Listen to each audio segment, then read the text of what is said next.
On the morning of Tuesday 12th of December in the year 2000, the greensman of Woburn Golf Course in Milton Keynes, England, began his usual patrol of the grounds around the prestigious course. During his patrol, the greensman happened upon what appeared to be a white boot sticking out of thick undergrowth in a remote corner of the property. Upon closer inspection, the greensman could make out the shape of a human figure. Assuming he had stumbled upon a mannequin, he continued forward. After reaching the spot in the undergrowth, the man was horrified to find the dead body of a young woman partially hidden in the brush. The police were immediately called. The investigation that would follow would lead to one of the worst miscarriages of justice in modern British legal history, and to a family having to live through 4 trials in order to find justice for the daughter who had been brutally and callously stolen from them. This is the story of the murder of Rachel Manning. 19-year-old Rachel Manning lived in the town of Milton Keynes, Buckinghamshire, in the south of England, approximately 50 miles outside of London. Rachel was described as the life and soul of the party and a generally lovely person, though she could also hold her own and was known to be feisty. In 1998, Rachel met Barry White, a young man also from Milton Keynes who was less than a year older than her. Rachel and Barry were introduced by mutual friends and first met at a party. They both felt an immediate connection and would begin dating shortly after. The two were working as assistants in local shops and would eventually take the huge step of moving into their first place together. Financial problems would begin to strain Rachel and Barry's relationship, and the couple would be forced to move out of their home and into separate living arrangements. At the time of Rachel's murder, the two were living separately, with Rachel moving in with 2 housemates in a property in Wolverton, and Barry returning to his parents' home in Bletchley. Despite the difficulties, Rachel and Barry were attempting to make their relationship work and remained together until the fateful night in December of 2000. Barry's mum had been planning her 40th birthday celebrations for months. The plan was for a 70s themed fancy dress party in Milton Keynes town centre on Saturday 9th of December. Rachel and Barry went along with a group of friends. Rachel was dressed in a blue wig, a white sleeveless top and skirt. Barry was wearing long white flared trousers and a striped sleeveless sweater over a white shirt. The party was fun and everyone was having a great night. Home video footage taken at the party showed Rachel and Barry dancing together and enjoying themselves. After midnight, Rachel, Barry and a few of their friends wandered over to another bar in town called Chicago's. After a few more drinks, the group left the bar at around 1:30 to 2 a.m. Barry joined the line at a nearby food truck and purchased some food. On his way back over to Rachel and his friends, he began drunkenly picking the peppers out of his food and flicking them on the floor. One of these discarded pieces hit a man who was standing nearby. The man had a reputation locally and was known to be violent. He and one of his group grabbed Barry and a scuffle ensued. Barry was punched in the side of the face, but before things could escalate, Rachel stepped between the men and broke up the fight. When the police arrived on the scene, Barry walked away to avoid getting into any further trouble. Rachel followed Barry and tried to get him to come back to the taxi rank so the two could get a cab home. The couple argued, and Barry refused to go back with Rachel as he didn't want to risk getting in another altercation with the men. Barry and Rachel walked their separate ways, Barry in the direction of a house of a friend who lived nearby, and Rachel back towards the taxi rank in the town centre. That was the last time Barry would see Rachel alive. Keith Hyatt was a close friend of Barry White.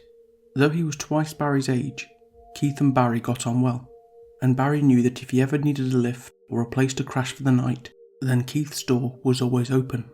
Keith was known as a decent man and a good friend, so when Barry found himself in need of a lift home in the early hours of Sunday morning after a night of drinking, Barry knew he could rely on Keith. Keith was startled from his sleep by the sound of his doorbell and someone banging on his front door. Upon answering the door, he was greeted by a tired and slightly drunk Barry. Keith joked about Barry's costume and let him in the house. While making tea, Keith's phone rang. It was Rachel, and she sounded upset. Barry spoke to Rachel, who was distressed, and claimed to not know where she was. It seemed that Rachel was just disoriented in her drunkenness and was actually still in the town centre. Barry told Rachel to make her way to the local Blockbuster store, and he and Keith would meet her there. It would later be found that Rachel had also called her housemate at 2:34 a.m. in an upset state, claiming to not know where she was. Barry and Keith would make their way to the Blockbuster store in Keith's white work van. Rachel wasn't there, and after waiting around for a short while, the two men would begin to drive around the local area in search of her. The two would circle back to the Blockbuster store 3 more times to check if Rachel had finally arrived. CCTV would capture the van driving through the streets in the early morning hours. Barry then proposed driving back to Keith's house, suggesting that Rachel may have made her way there. They arrived back at Keith's house, having not spotted Rachel. After finding that she wasn't there, Barry walked the streets around Keith's neighbourhood, hoping to find her. Further CCTV would capture Barry walking the streets at this time. Increasingly tired, and knowing that he was due at work in just a few short hours, Barry decided to stop looking for Rachel and had Keith drive him home. After arriving home, Barry accidentally woke a relative who had crashed on his parents' sofa for the night following the birthday party. The relative would later report that Barry seemed fine, though he was slightly worried about Rachel. Barry went to bed and then went to work the next day as normal. Upon arriving home after work, Barry asked his mum if Rachel had called or if anyone had heard from her. They hadn't. Barry contacted Rachel's place of work and asked to speak with her. They informed him that Rachel had not reported for work that day. With his panic increasing, Barry headed to Rachel's flat and spoke with her roommates. Both roommates confirmed that Rachel had not been home and they hadn't heard from her. Now certain that something was wrong, Barry finally called Rachel's mother, and Rachel was reported missing to Thames Valley Police. An immediate, large-scale search was launched and Milton Keynes was placed on alert. The police questioned Barry and asked him to take them to the last place he had seen Rachel and then to Keith's house. The search was ended days later on Tuesday the 12th of December with the discovery of Rachel's body at Woburn Golf Course. Keith Hyatt almost immediately found himself at the centre of the police investigation. Keith just happened to be driving past Woburn Golf Course at the same time as the police had descended on the crime scene and set up a cordon around the area. With the ongoing search for Rachel in mind, Keith approached the police cordon and asked if whatever the police had discovered was related to Rachel's case. The young officer guarding the cordon obviously found this very suspicious and asked Keith to wait while he went to get a detective. Keith got the impression from the officer's response that the presence of the police almost definitely had something to do with Rachel's disappearance. Keith went willingly with the police to answer questions at Bletchley Police Station. The farthest thing from Keith's mind was the idea that he might be accused of involvement in any crime that may have been committed. Police knew that killers often returned to the scenes of their crimes, and thought it was a possibility this is the reason why Keith had visited the crime scene that day. At the police station, Keith was arrested on suspicion of the murder of Rachel Manning. Keith had no prior convictions or cautions, and had never been in trouble with the police before. Keith would later report that at this time his life completely imploded. Barry was also arrested later the same day and interviewed at the police station. The working police theory became that Barry had killed Rachel after an argument, and then Keith helped him to dispose of her body. Rachel's body had been found dumped and partially hidden in undergrowth. Evidence at the scene would indicate that Rachel's body had been dragged to the area it was left in. A post-mortem would determine Rachel's cause of death to be strangulation. After strangling the young woman to death, her killer had then hit her in the face 17 times with what would later be discovered to be a steering wheel lock. The steering wheel lock was found during police searches not far from Rachel's body. The beating inflicted on Rachel and the extent of her injuries led police to believe that the killer was potentially trying to disfigure her beyond recognition in an attempt to prevent identification. The brutality of the attack also suggested to police a personal motive. Barry and Keith were both later released on police bail, and over the next 2 months would become the subjects of an intensive police investigation. Police had seized Keith's vehicle after he approached a police cordon on the morning that Rachel's body was discovered. Media attention turned to Keith after his vehicle was photographed being towed by police for impounding from the scene of the crime. Both men were interviewed a further 3 times after their initial arrest. On the third occasion, in February 2001, Barry and Keith were charged and both were remanded in custody. Throughout this, both were certain that at some point the police would identify the real killer and they'd be cleared. Neither had expected to be charged. The trial of Barry White and Keith Hyatt would begin 6 months later in July 2001.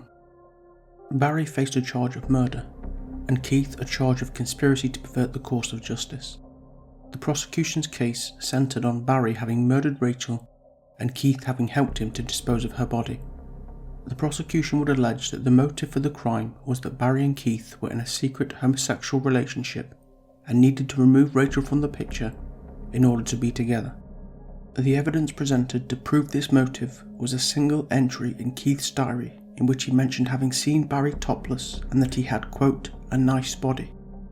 The prosecution would also allege that the calls and voicemail messages placed to Rachel's phone by Barry on the night of her disappearance had been part of his plan to cover up his involvement in her murder.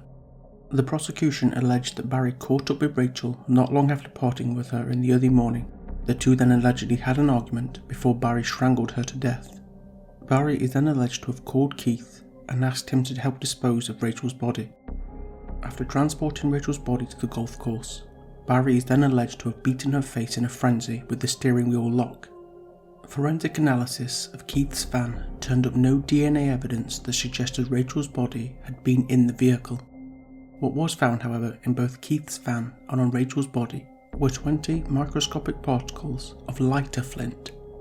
Particles of lighter flint are expelled when a flint spark lighter ignition is struck to produce a flame. The 20 microscopic lighter flint particles were found on the seats of Keith's van and on Rachel's skirt. Keith and Barry both smoked and used flint spark lighters. Expert for the prosecution, Professor Kenneth Pye, a forensic geologist, claimed that the presence of these particles indicated that Rachel's body had been in Keith's van at some point, and that, as flint particles would typically drop off of clothing within a few hours, that Rachel's body must have been in Keith's van not long after her death, and soon after being dumped in Woburn Golf Course. The prosecution would also claim that Keith was witnessed thoroughly washing his van a day after Rachel's murder. The defence would argue that there was no DNA evidence linking either suspect to the crime.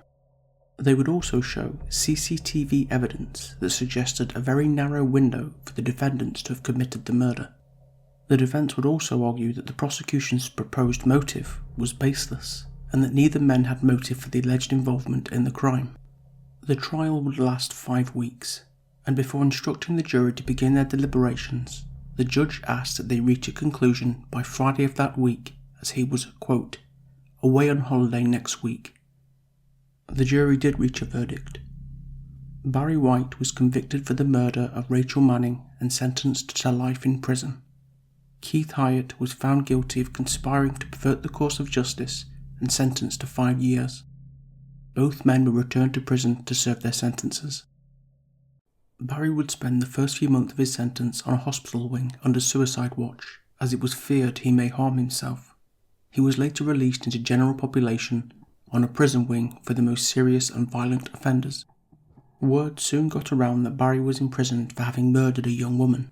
This made Barry a target for violence, and he would be forced to fight whilst living in constant fear. Keith also lived in constant fear, only ever leaving his cell when he had to. Both men suffered a decline in their mental and physical health. Despite this, both men would continue to protest their innocence and refuse to accept the injustice. Keith would spend all of his time writing letters pleading his innocence. He even wrote letters to the Prime Minister and the Queen. Many of Barry and Keith's relatives stood by them and supported them in their claims of innocence.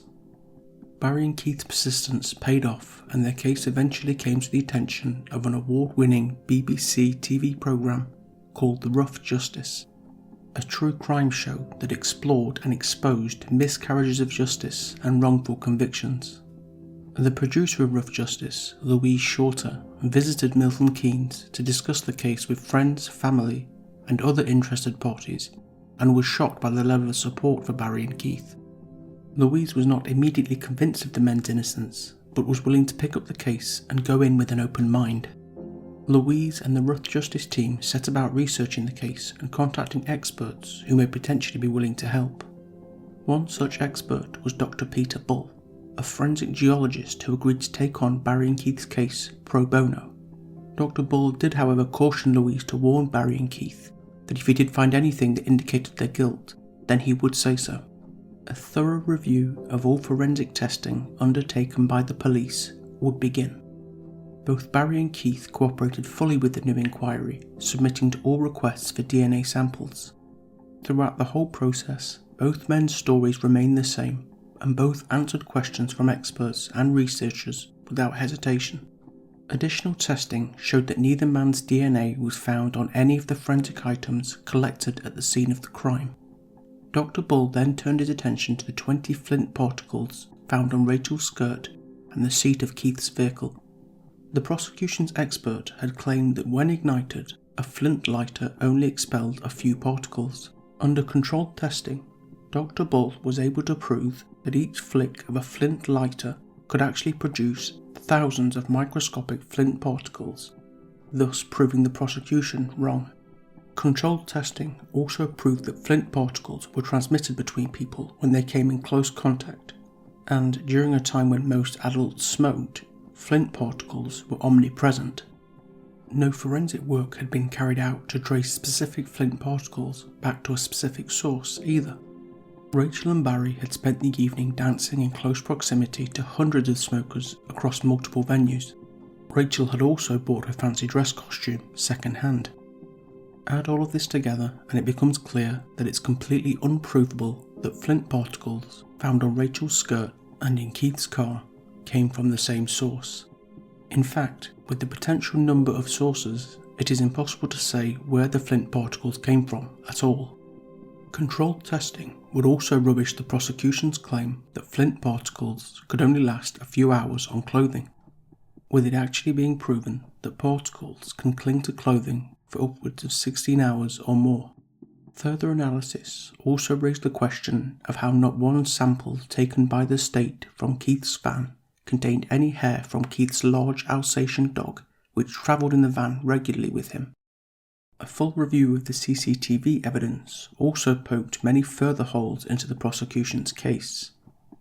The time it would have taken for the men to have driven to the golf course, dragged Rachel's body in complete darkness through a muddy field, brutally attacked her, and then made their way back to be captured on CCTV made it highly improbable that they were involved.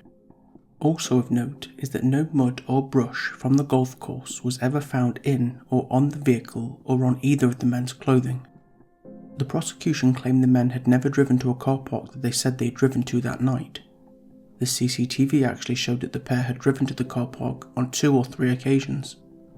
There was extensive CCTV available that showed where Barry and Keith were whilst driving through Milton Keynes searching for Rachel, and the footage corroborated what both men claimed about their whereabouts and actions that night.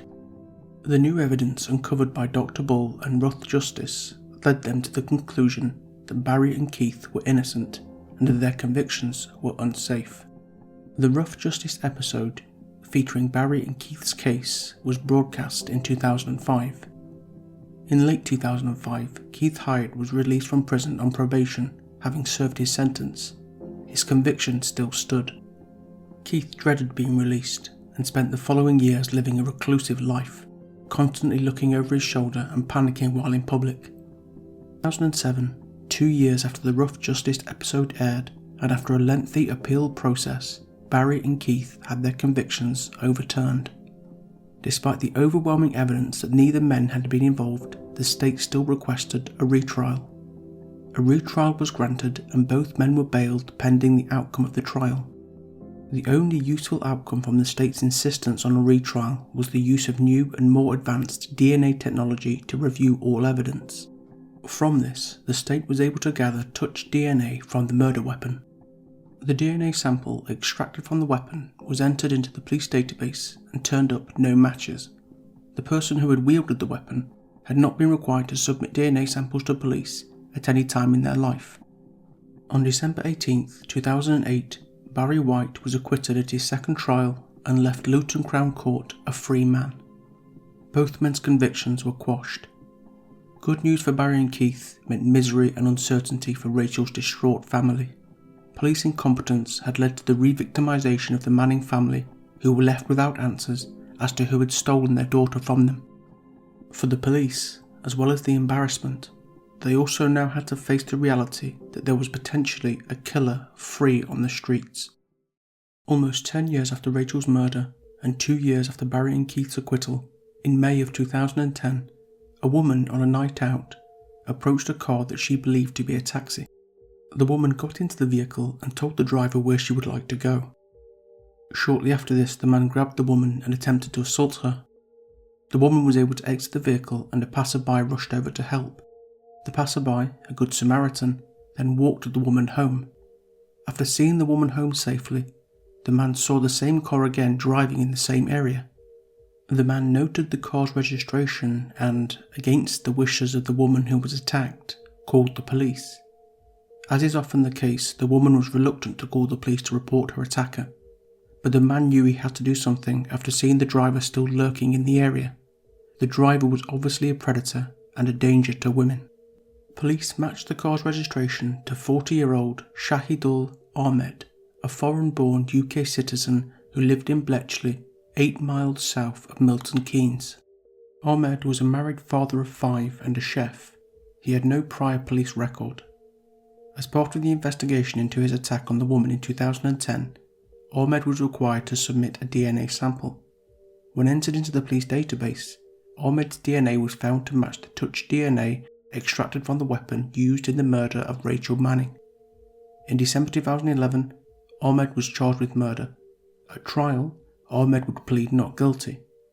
The court would hear that Ahmed had picked Rachel up on the early morning of her disappearance on the pretense of being a taxi driver. He then assaulted her, strangled her, discarded her body at Woburn Golf Course, and attacked her face with a steering lock. Ahmed was also found to have sold his car 8 days after the murder. 2 pieces of forensic evidence were particularly damning: the touch DNA on the murder weapon and a single hair belonging to Ahmed found on Rachel's clothes. At Ahmed's first trial, the jury failed to reach a verdict and a retrial was ordered. At the second trial, a jury found Ahmed guilty, and on September 4th, 2013, he was sentenced to a minimum of 17 years in prison. It is believed that Ahmed may have committed other attacks, though not murders, on women in the Milton Keynes area. Sentencing Ahmed, the judge, Mr. Justice Wilkie, Rachel Manning had much to look forward to and was relishing the challenges of life. Tragically, at the age of 19, you, Shahidul Ahmed, snuffed all that out, driven by the same demons that led you in 2010 to conduct a sexual attack. Mr. White and Mr. Hyatt had suffered the agony of being convicted and imprisoned for offences of which they were wholly innocent. Nothing can bring back either Rachel's life or those lost years. Reacting to the news of the conviction, Barry said, "I feel over the moon that justice has finally been done. I'm really happy that Rachel's family have finally got justice and the closure they deserve." Both Barry and Keith received written apologies from the police. Both men had tried unsuccessfully on 3 occasions prior to Ahmed's conviction to apply for compensation for their wrongful convictions. Each time had proven unsuccessful. After the conviction of Ahmed and having received written apologies from the police, Barry and Keith submitted a further application for compensation. It is believed that both men may have been eligible for up to £500,000 each, though it is not known publicly if either men received any compensation at all. I'm not able to find any information about what the consequences were for the police force, officers or prosecution that were involved in this miscarriage of justice. Barry would go on to have a daughter and begin to rebuild his life, though he says he will never fully recover from the trauma of the experience. Keith has spoken publicly on a number of occasions about the ordeal. He's attempted to move on with his life, though, like Barry, he lives with the memories. After the hearing, Rachel's mother, Liz Manning, said in a statement, "We are relieved with the verdict which has been reached today, and appreciate that, although the jury has been presented with many complexities during the evidence, they've been able to reach what we consider a just conclusion." Rachel's family suffered terribly over the course of 13 years, and the incompetence of police forced them to relive the pain of their loss over 4 separate trials. The Manning family still blame Barry for allowing Rachel to make her own way home on the night of her murder. They believe that if he hadn't left her alone, she'd probably still be alive. Regardless of the evil, incompetence, negligence and misfortune in this case, the murder of Rachel Manning was solved by advances in DNA technology, the diligence and hard work of researchers and scientists, and the quick thinking of a good Samaritan.